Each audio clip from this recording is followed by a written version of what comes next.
উনি এখন বাংলাদেশের সবচেয়ে বড় আলেম আল্লামা মির্জা আব্বাস।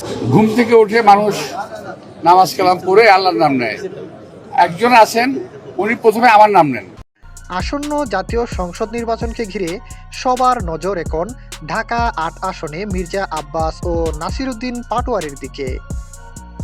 যতই দিন যাচ্ছে মির্জা আব্বাসকে রাজনৈতিক বক্তব্যে কুপোকাত করছেন নাসিরউদ্দিন পাটোয়ারি। পাটোয়ারির দেয়া একের পর এক বক্তব্য যেন তীরের মতো গিয়ে বিঁধে যাচ্ছে মির্জা আব্বাসের বুকে, আর নানামুখী আলোচনার জন্ম দিচ্ছে রাজনৈতিক ময়দানে। মির্জা আব্বাস নাকি গুলিস্তান ও মতিঝিলের ব্যবসায়ীদের কাছ থেকে চাঁদা তুলে গুন্ডা বাহিনী পালে এবং রাজনৈতিক খরচ সরবরাহ করেন। ব্যবসায়ীরা যে গুলিস্তানে ব্যবসা করে মতিঝিলে, এগুলো অনেক জায়গা থেকে চাঁদা উঠে, ওগুলো নিয়ে মির্জা আব্বাস হলো গুন্ডা বাহিনী পালে, এগুলা দিয়ে হলো নির্বাচনে সে কাজ মেনটেন করে। চতুর্দিক থেকে ঘিরে থাকা সাংবাদিকরা একের পর এক প্রশ্ন করতেই থাকেন। বিরক্তিহীন সুরে আবারও পাটোয়ারি বলেন, আমি নির্বাচনে না দাঁড়ালেও তার বিরুদ্ধে প্রতিবাদ করতাম। মির্জা আব্বাস হলো একটা গ্যাংস্টার। দুনিয়ার যত আকাম কুকাম আছে ঢাকায় বসে সব করে বেড়ায় সে সন্ত্রাসী। তার জন্যই তো শাপলা চত্বরে এত ভাই শহীদ হলো। মির্জা আব্বাসে যদি আসনে না দাঁড়ায় তো আমি তারপরেও হলো ওনার এগুলা নিয়ে বলতাম। উনি তো ঢাকার একটা গ্যাংস্টার, আপনিও তো জানেন। দুনিয়ার সব ঢাকাতে আকাম কুকাম করে বেড়ায়, সন্ত্রাসী কাজ করে বেড়ায়। ওনার কারণে তো শাপলা চত্বরে এত ভাই শহীদ হলো। উনি যদি ওই দিন অ্যাটেন্ড করতো তাহলে তো এই ধরনের ঘটনা ঘটতো না। এগুলো বলেও যেন ওনার খুব সামলাতে পারছিলেন না পাটোয়ারি। তিনি আরো বলেন, এখানে লেভেল প্লেয়িং ফিল্ড নেই, যা আছে সব বিএনপি ফিল্ড।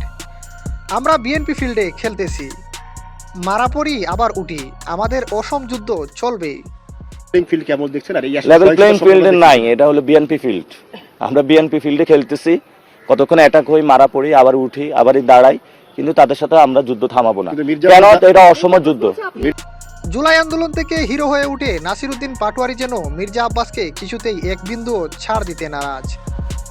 সাংবাদিকের এক প্রশ্নের জবাবে তিনি আরো বলেন, মির্জা আব্বাস যদি চাঁদাবাজি সন্ত্রাসী ছেড়ে প্রকাশ্যে ক্ষমা চায় এবং বলে যে আমার কাছে যারা টাকা পান সব টাকা ফেরত দিয়ে দেব, তবে বলবো আলহামদুলিল্লাহ, আমরাও তাকে বুকে টেনে নিব।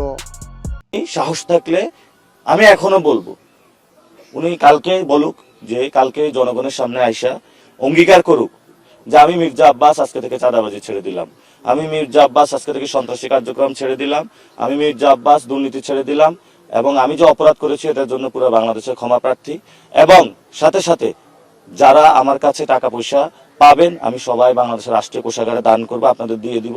আলহামদুলিল্লাহ, ওনার সাথে তখন বুক মিলাবো। সন্ত্রাস থাকাকালীন, চাঁদাবাজ থাকাকালীন কোনো কম্প্রোমাইজ হবে না, এটা শুধু। তবে নাসিরউদ্দিন পাটোয়ারির এমন সব বক্তব্যকে হাস্যকর ও শিশুসুলভ বলে উড়িয়ে দিচ্ছেন মির্জা আব্বাস। তিনি বলেন, মানুষ ঘুম থেকে উঠে আল্লাহর নাম নেয়, আর একজন আছে যিনি প্রথমেই আমার নাম নেয়। ঘুম থেকে উঠে মানুষ নামাজ কালাম পড়ে আল্লাহর নাম নেয়। একজন আছেন উনি প্রথমে আমার নাম নেন। এম এ আহমদ, দৈনিক আমার জিহাদ।